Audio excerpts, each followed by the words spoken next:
은정아, 은정아. 아이고, 내 딸. 저는 새로운 직원이에요. 안녕하세요. 인생 낭만 아재 진호입니다. 제 이야기가 조금이라도 궁금하다면 화면을 2번 톡톡 두드려 주세요.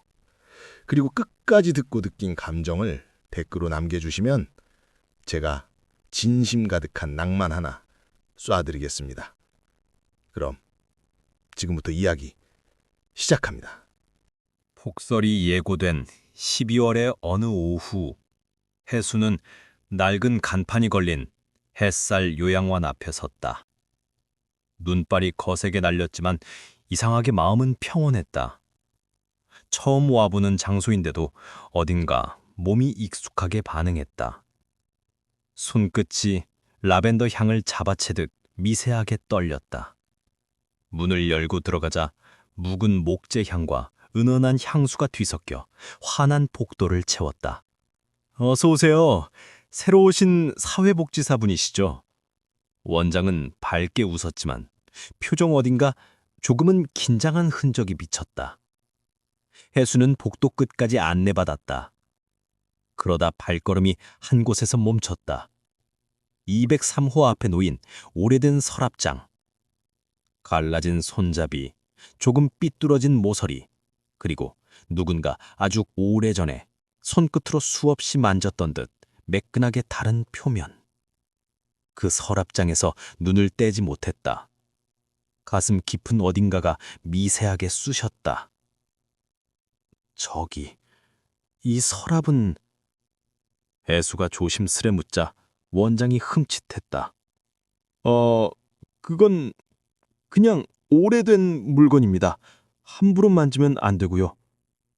이유도 설명하지 않는데 이상하게 그 서랍은 그녀를 부르는 느낌이었다. 마치 오랜만이다 하고 속삭이는 듯. 203호 문틈 사이로 실루엣 하나가 스쳤다. 그 순간 해수의 심장이 너무 빠르게 뛰기 시작했다. 몸도 모르게 뒤로 물러섰다. 첫날인데도 해수는 알 수 없는 끌림과 공포 사이에서 아주 오래된 기억의 파편을 건드린 듯한 느낌에 한동안 문 앞에서 움직이지 못했다. 해수 씨, 원장이 다소 굳은 표정으로 말을 이었다. 203호에 계신 분은 예민하십니다. 특히 저 서랍장은 절대 손대선 안 돼요. 우리 직원들이 엄하게 지키는 규칙입니다.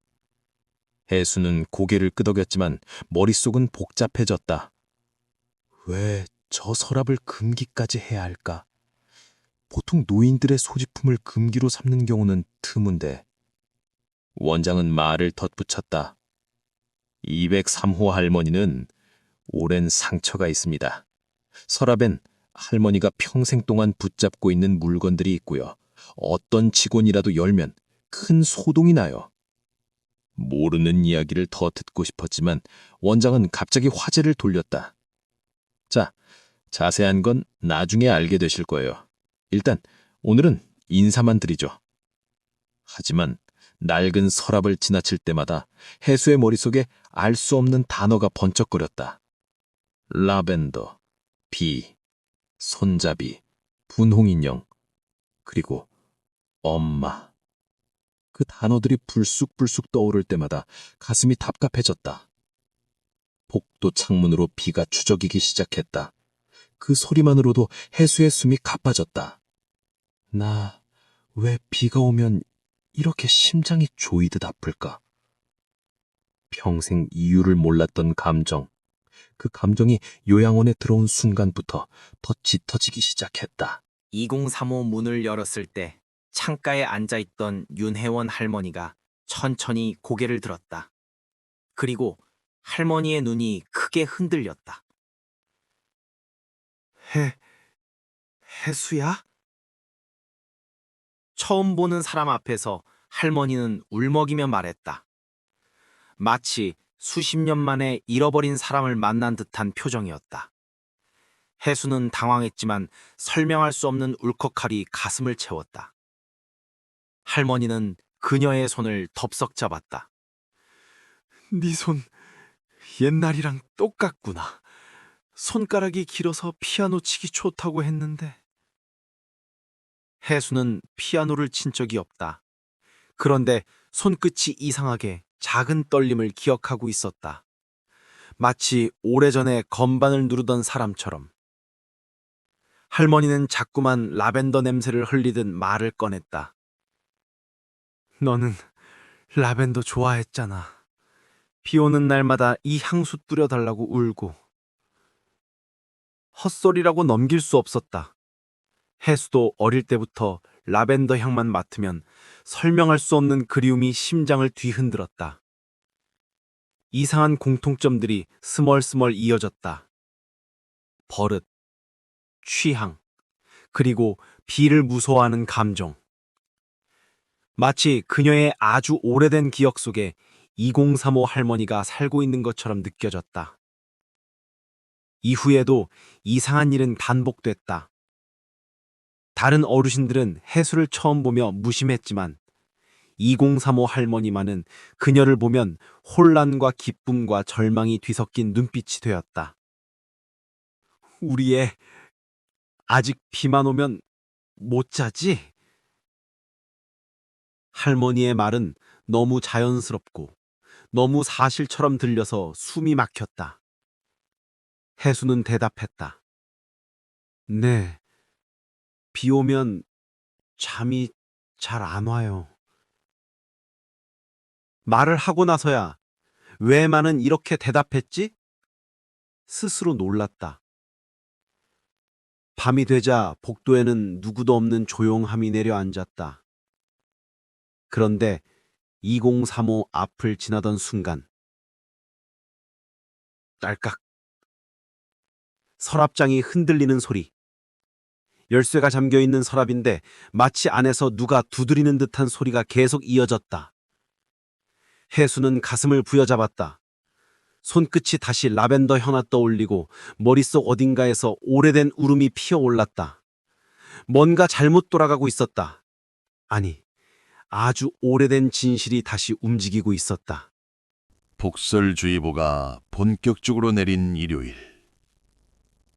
직원 대부분이 출근하지 못했고 요양원에는 해수와 회원 할머니 단둘만 남았다.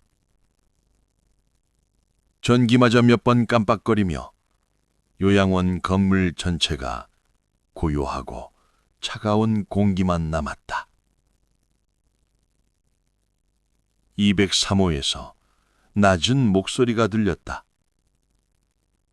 해수야, 혹시 거기 있니?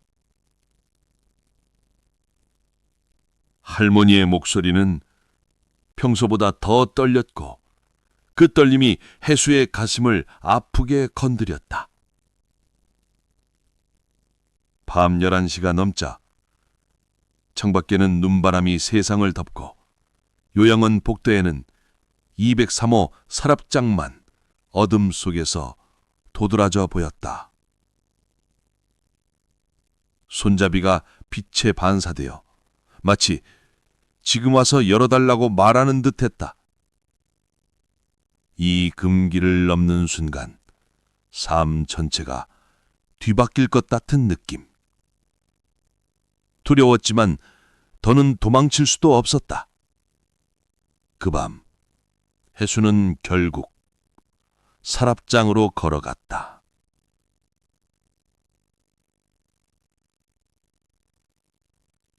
손잡이를 잡는 순간 온몸이 얼음처럼 굳었다. 딸깍. 서랍이 열렸다. 그 장 위에 분홍색 털실로 만든 작은 인형이 있었다. 바늘땀이 고르지 못한 어린아이 손으로 만든 듯한 형태. 인형을 손에 올리는 순간 번쩍 눈앞이 환하게 깨지고 폭우가 쏟아지던 오래전 장면이 순식간에 머릿속을 뒤덮었다. 엄마, 무서워. 가지 말라고 했잖아. 혜수야?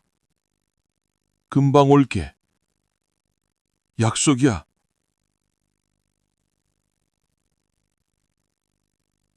아직 말도 제대로 못하던 작은 자신. 비를 두려워하며 라벤더 향이 심인 엄마 품을 붙잡던 기억. 숨이 막혀 혜수는 휘청였다. 그때 문이 벌컥 열리고 혜원 할머니가 울부짖었다. 그거 내 딸 거야.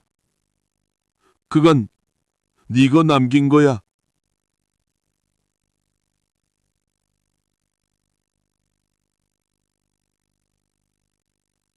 혜수는 분홍 인형을 떨어뜨릴 뻔하며 숨조차 제대로 들이쉬지 못했다. 기억과 현실이 뒤섞인 채 그녀는 서랍 앞에 무릎을 꿇었다. 서랍 앞에서 할머니와 혜수는 마주 앉아 숨을 고르는 것도 잊었다. 왜 나를 아세요? 혜수의 목소리는 흔들렸다. 할머니는 떨리는 손으로 혜수의 뺨을 감싸 쥐었다. 너는 내 딸이다. 네가 잃어버린 그날 비가 너무 많이 와서 네가 울면서 내 손을 잡았는데 그 순간 그 남자가 널... 할머니의 말은 끊겼지만 절망이 전부였다. 혜수는 눈을 크게 뜨고 외쳤다. 저도 기억나요. 비 오는 날 엄마가 저를 두고 약속했는데 안 돌아왔어요. 둘의 이야기가 서로 다른 언어처럼 시작됐지만 점점 하나의 진실로 이어졌다. 할머니는 격하게 울었고 혜수도 감정의 파도가 무너져 내리듯 부서져 섬큼섬큼 눈물을 쏟았다. 그 밤 요양원 복도는 두 사람의 울음으로 가득 찼다.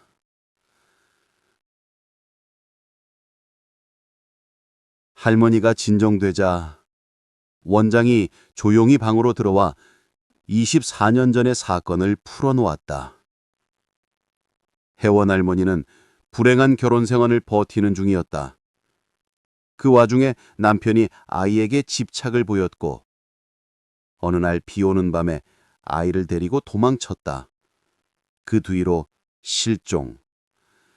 아이를 찾기 위해 전국을 돌아다니며 라벤더 향수를 들고 다녔다고 했다. 아이의 트라우마 때문이었다. 아이가 비가 오면 무서워했지요. 라벤더 향을 뿌려줘야 잠을 자고. 원장의 말은 혜수가 가지고 있던 평생의 의문을 극적으로 이어붙였다. 그동안 아무 이유 없이 비만 오면 불안해졌던 것, 라벤더 향만 맡으면 눈물이 나던 것, 그리고 분홍인형을 보자 느껴진 그 감각. 모든 떡밥들이 하나로 꽉 연결되기 시작했다. 혜수는 떨면서 말했다. 그럼 저는 그 아이일 수도 있다는 말인가요? 원장은 조용히 고개를 끄덕였다. 원장은 조심스럽게 제안을 했다. 가능성이 있으니 DNA 검사를 해봅시다. 혜수와 할머니는 머리카락을 채취해 검사 의뢰를 보냈다. 기다림은 지옥이었다. 혜수는 하루에도 수십 번 자신의 손을 바라봤다. 할머니가 말하던 피아노 치기 좋은 손가락. 그 손가락은 정말 어린 시절의 잔상이 있는 듯 떨릴 때마다 무언가를 기억하는 것 같았다.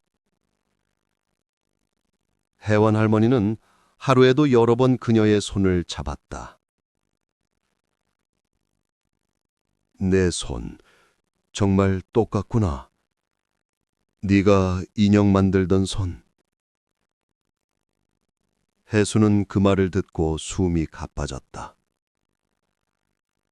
어린아이가 바늘땀을 서툴게 꿰던 장면이 어렴풋이 떠올랐다.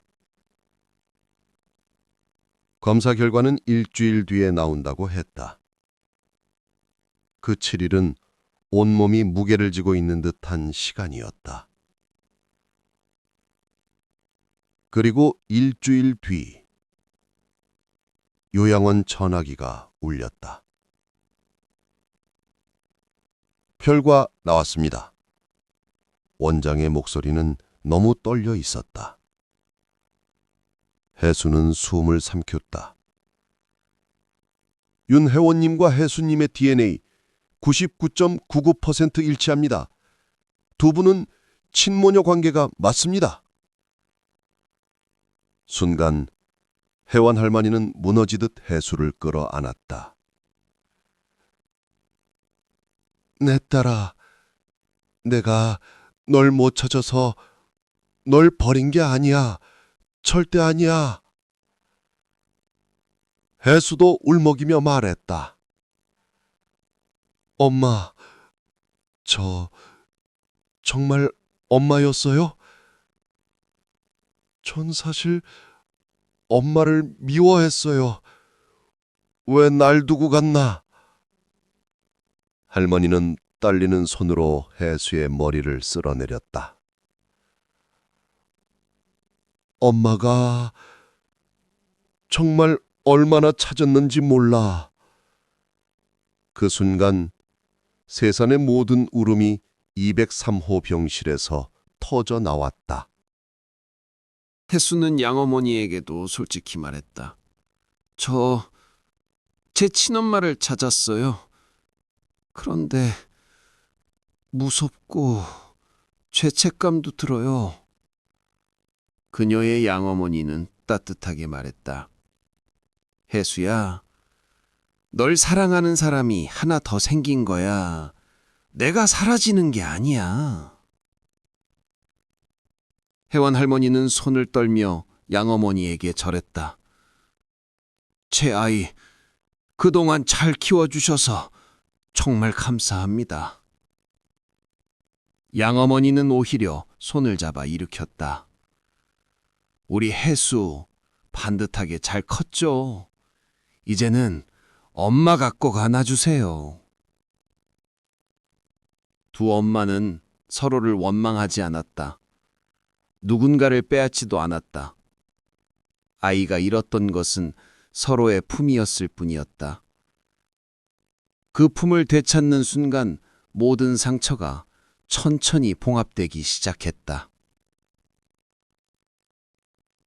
며칠 뒤, 그동안 금기였던 2035 서랍장은 두 사람 앞에서 조용히 열렸다. 서랍 속에는 분홍 인형, 어린 혜수의 사진, 그리고 오래된 라벤더 향수가 있었다. 혜수는 인형을 꺼내 혜원 할머니의 손에 올려놓았다. 엄마, 그날 제가 울면서 만든 인형이죠? 혜원 할머니는 울먹이며 고개를 끄덕였다. 네가 비 오는 날 무서워서 손 떨면서 만든 거야. 혜수는 서랍을 정리하며 말했다. 이제 여는 거 무섭지 않아요. 여는 게 집으로 돌아오는 것 같아요. 창밖에서는 눈이 녹아 햇살이 요양원 복도를 가득 채웠다. 혜수는 조용히 미소 지었다. 봄이 왔네. 그 말 한마디에 오래 닫혀있던 모든 문들이 따뜻하게 열려나갔다.